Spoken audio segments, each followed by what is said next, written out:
What's going on, guys? Fun with Knives back again. I got a good old-fashioned knife review for you today and a giveaway at the end of the video, so stay tuned all the way through the video. I got a really cool giveaway at the end. So I've been putting this review off for a very long time because this is my former favorite knife, or knives for that matter. It's the Kershaw Knockout. If you guys are avid viewers of my channel or subscribers, you know I love this knife. And I put it off. I didn't want to just rave about a knife for 8 or 10 minutes, but I'm finally gonna do it, tell you guys why I love it so much and why I recommend it every time, every chance I get. But first, let's go over the patch for this video. It's a Lucky Fat Man patch. If you guys are unfamiliar with that, you just gotta look it up on Instagram. They're a movement of really great people. They're all about being kind, improving on yourself, helping others, being prepared. They're kind of tied hand in hand with the EDC movement, or everyday carry movement. And no, I'm not a member. You have to be selected. I'm not going to pretend to be. I just got this patch as a gift from a family member. I love it. I think it's awesome. In fact, it's a limited run patch. You can see here they partnered up with Latitude 43, which is also a kind of an Instagram movement about going out and exploring your world, being adventurous, and just getting out there. And both of them represent some awesome things, and maybe one day I'll be a member. So I'll slide that up towards the top there. Now I'll give you guys the boring specs as usual, and I'll try to keep this one fairly short because I do have that giveaway at the end. 3 1/4 inch blade. Your handle length is 4 5/8 inches, making your overall length 7 7/8 inches. Your blade thickness is 0.12, and your handle thickness is a very slim 0.4 inches. Love it. I love these thinner knives. They're just easier to carry. And your weight on this is 3.8 ounces. Now, every one of those specs just scream great EDC knife, and this Knockout certainly is. It really is. It fits my hand like a glove. I don't need any blade longer than this. It's more than adequate. It's just kind of a perfect combination of size, for me at least. Now, both of these knives have the same blade steel, same characteristics. Honestly, this one just has a coated blade. So I'm just kind of going to swap them in and out to show you both of them. This is the black coated version with the OD green scales.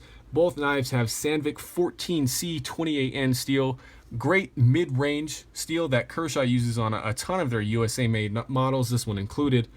You can see Speed Safe USA, Kershaw right in there. And yes, this is dirty. I used it today and haven't cleaned it yet. And honestly, this green one gets a ton of use, and I couldn't be happier about it. In fact, you can see that the tip up there is a little bit blunted.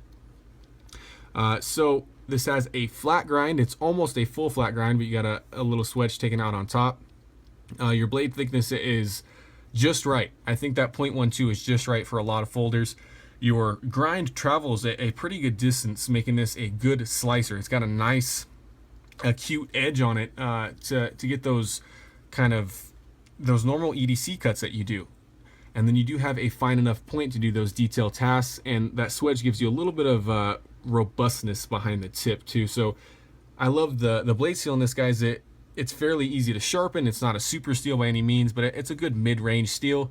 I love the grind, I love the blade shape, everything about it, guys. It's just, I'm a huge fan of those big belly drop points. Now your deployment is going to be by either the flipper or these ambidextrous thumb studs, which do have some terracing on them. They're a little bit oversized, and in fact at one point I was going to remove them, but it just gives me options. I know a lot of people don't like Speed Safe or assisted knives in general, but this is probably the best one I have. And honestly, if you get this in hand, you're going to like it. I can almost guarantee it. Now, if I could hit that thumb stud correctly, I'll show you that both work well in unison. And honestly, the only reason I enjoy it is because no matter how I withdraw the knife from my pocket, whatever position my hand is in, I have an option to open it. Now, if I'm ready to flip, it's good to go. Now, if I grab it like this, I can use the thumb stud. Both are adequately fast, and it just jumps out ready to go. Now, your blade lockup here is by Kai, the owner of Kershaw, ZT, Shun knives, I believe, and maybe one other. It's a proprietary lock. It's the sub frame lock. And I know there's some beef in the knife world with other companies using it and it being patented and who created it, whatever. I don't want to get into it. I don't know everything about it, so not gonna go there. But what I do know is that I love this lock. I really do. It performs or functions, essentially the same as a frame lock, But instead of the lock bar being an integral piece of this frame or this scale, it's been cut away or knocked out and then inset into this aluminum frame. Now, is it as strong as a normal frame lock? I'm not sure. It certainly feels like it is. There's no blade play whatsoever. I mean, the thing's just solid on both models. I forgot to show you the stone washed finish on the more standard model without the coating. Then you have these black scales. Now, your scales are 6061 anodized aluminum, one of my favorite handle materials of all time. You got some sweeping lines through it. It does nothing for traction, but it looks pretty cool. And that's one or most people's gripe with this knife, is that there's no jimping, there's no traction. And I'm okay with it, guys, because the ergonomics are just that good. I love the little thumb ramp they've given you up top. There's a nice finger guard from your flipper, good finger choil, and your other three fingers have just this perfect place to rest. And the whole, the handle is kind of canted in this direction, just conforming to your hand, and a variety of grips. And honestly, most of the cuts I use, with an EDC knife are going to be gripped like this, and it feels good in all those. Now, both models do have black hardware. Kind of quickly go over some of this stuff. But your thumb studs are going to be satin, and then the back side of your pivot's also that satin color. The lock bars are coated black. Mostly closed construction with, I think it's a glass-filled nylon backspacer, and that's where you can really tell that this knife isn't, a mid-tech or something crazy fancy. It's a $60 or $70 knife, and your backspacer doesn't fit, completely flush with your handle scales. There's a little bit of a ridge here, and I'm not too worried about it because everything else is, near perfect for me. Now, your lock bar is easy to disengage, and both are hitting around 60% or so. I think that's where they're hitting. And like I said, the lockups are very solid. They've given you a little cutout here for your thumb to access it. And these things are actually fun to play with. They're kind of one of those just kind of messing around, flipping your knife at work knives.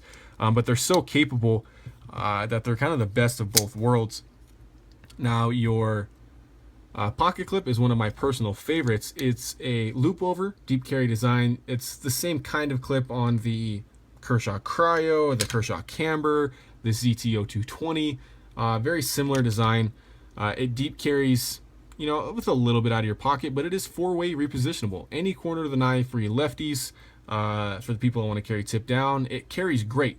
I've actually tried it at every corner of the knife, and it feels great, regardless, of how you want to carry it. So, no complaints with the pocket clip, blade steel, anything. But one thing, I searched long and hard to find a criticism of this knife, and that's the lanyard hole. It's too small. I just don't think it should be included in the knife.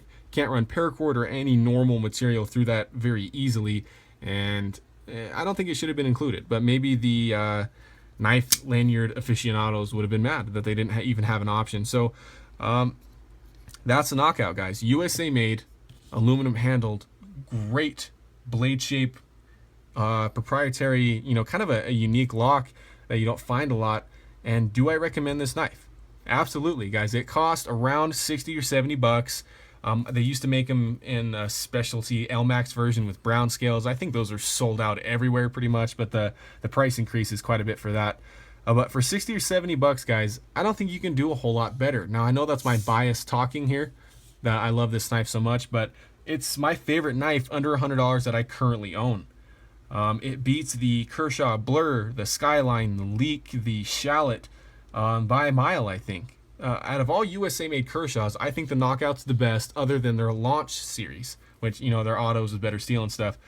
But I actually got this OD Green one as a birthday gift, a long while back, and then I purchased this one myself. And obviously, this one hasn't got a whole lot of use. But I love them the same. I just have a lot more experience with this one. So, guys, definitely pick up a Knockout if you haven't got it. In fact, I've heard some YouTubers call it the affordable ZT. And now, just think about it. If this had S35VN steel or LMAX steel like they used to use, and these handle scales were titanium instead of aluminum, you had your subframe lock in this great blade, that would seem a lot like a ZT to me. Now, I said that this knife was my former favorite, and guess what kicked it out? A ZT. Obviously not in the same price bracket or even really close, but I like this ZT more. I like this ZT more. But for, like I said, under $100, the Knockout is my absolute favorite. Now, I know you guys have been waiting. When's the giveaway coming? Right now. So, a little backstory on it, guys. I don't want to keep you here, watching a 30-minute long video, but maybe in the spirit of Lucky Fat Man and being the light, being the change you want to see, I recently reached 500 subscribers, and I surpassed it by quite a bit. And guys, I'm so stoked about that. It's so weird to me that I'm not making money off this. I'm not, dedicating all my time towards this. I just really have a passion for knives, and I love talking about them, shopping for them, doing these videos, and I never intended for my audience to get this large. Now, I know I'm not some huge YouTuber, but 579 people now care what I have to say about knives, which is really cool. And I want to reward you guys. If you remember, I gave away a fatback and I think it was a Streamlight flashlight way back in the day, and I think that one was pretty well accepted, and I was just really glad to see that. So now that I've reached a higher subscriber count, I wanted to give away a better knife. Maybe not my most expensive knife or something like that, but something that needs a little bit more carry time from someone else. It doesn't get carried as much as it should, and I'm just really excited to get this into some other knife lover's hand and really thank them for subscribing to my channel, commenting regularly. I love that. You guys watching them, taking the time out of your day. So what knife am I giving away? Well, funny that it should be in the Kershaw Knockout review, because it's this one. I'm giving away my former favorite knife, or at least my favorite knife for a very long time, this Kershaw Knockout. Now, this is a used knife, but we'll just say barely. You can see that it is in great condition still. Very little wear on it to speak of. I will point out that there's a tiny little chip right here. You can see it right there. But other than that, guys, this knife is almost new, and I'm so excited to give it away. So the lucky winner will get the Knockout, and maybe you guys even have your own YouTube channel and can show it off, or maybe you just need this knife. I don't know, but I will do it randomly. All you need to do, guys, is comment a number. Any number you want. Could be 10 digits, 2 digits, and I'll just say you're in, and I'll do the random number generator thing, and I'll ship this out to you. So thanks again, guys, for all that you do for Fun with Knives. I'm going to be posting a lot. I have, like I said, lots of knife content planned and ready to go, and I hope you guys enjoy the Knockout as much as I do. Now, if you don't win the giveaway, I still recommend this knife, guys. Any chance I get, anyone that's saying, oh, I have 50 bucks or 60 bucks to spend on a knife and I need a really good one, why don't you go USA made from a company that I personally love, and a knife that's treated me so well, that I know that it'll treat you well. So thanks for watching, guys, and make sure to get in on this giveaway. You do have to be a subscriber of mine, and just comment the number, but other than that, that's all you have to do. So make sure, guys, have fun with your knives.